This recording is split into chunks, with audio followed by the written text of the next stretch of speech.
शांति। आज 15 सितंबर 2023 है। साक्षीपन की स्थिति बहुत ही श्रेष्ठ स्थिति है। इस स्थिति को सहज रूप से हम अपने अंदर धारण करें, ऐसी स्थिति में सहज रूप से स्थित हो जाए, इसकी विधि आज का स्लोगन बता रहा है। सुनते हैं आज का स्लोगन। दिलाराम के साथ का अनुभव करना है तो साक्षीपन की स्थिति में स्थित रहो। शिव बाबा का दूसरा नाम है राम। राम अर्थात आत्माओं को आराम पहुंचाने वाला, दिल को आराम पहुंचाने वाला, सुकून में रखने वाला दिलाराम।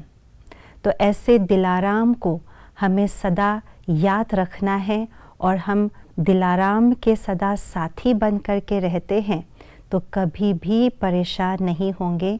कोई भी विपरीत परिस्थिति ही क्यों ना सामने आए, लेकिन उस विपरीत परिस्थिति में भी दिलाराम अगर साथ है तो उस विपरीत परिस्थिति को भी आसानी से पार कर सकेंगे। बगैर परेशानी प्राप्त हुए, बगैर परेशानी का अनुभव किए हम बाप दादा के साथ का अनुभव करते हुए उन विपरीत परिस्थितियों को ऐसे पार कर लेंगे जैसे पानी पर लकीर खींचा हो। परंतु वास्तविक प्रैक्टिकल रूप में क्या होता है? बाबा के साथ का तो हम अनुभव करते हैं और सदा ही अनुभव करना चाहते हैं, क्योंकि दिल को आराम मिलता है बाबा की याद में, उनके साथ में।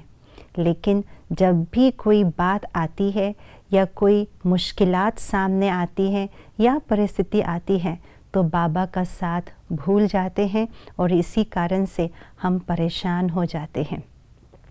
इसलिए बाबा के साथ तो हम अनुभव करते हैं, परंतु सदा साथ का अनुभव करें ये हो नहीं पाता। इसलिए बाप दादा ने 1997 की एक अव्यक्त मुरली में 2 शब्दों का उपयोग किया है और उन 2 शब्दों पर जोर दिया है, और वो 2 शब्द है साथी और साक्षी। बाबा ने कहा, बच्चे बाप को सदा साथी बनाओ और परिस्थितियों में साक्षी हो जाओ तो कभी भी हलचल की स्थिति में नहीं आएंगे। लेकिन होता क्या है, जब भी परिस्थिति सामने आती है तो ये पॉइंट तो याद रहता है कि बाबा साथ है, और मुख से भी बोलते हैं बाबा साथ है, बाबा साथ है, लेकिन अंदर में स्थिति डामाडोल हो रही होती है, हलचल में आ रही होती है। बाबा कहते हैं बच्चों की स्थिति को देख करके बाबा साथ में बैठे हैं और मुस्कुराते रहते हैं, क्योंकि बच्चे अंदर से स्थिति डामाडोल है। बाबा साथ होते हुए भी बाबा के साथ का अनुभव नहीं हो पाता, बाबा से सहयोग की शक्ति भी नहीं ले पाते हैं। इसीलिए बाबा साथी होते हुए भी साक्षी हो जाते हैं। इसका कारण यही है कि हम परिस्थिति में रहते हुए, परिस्थिति के सीन्स को देखते हुए हम साक्षी नहीं हो पाते हैं। बाबा ने कहा है साक्षी होना माना शरीर से न्यारे होना।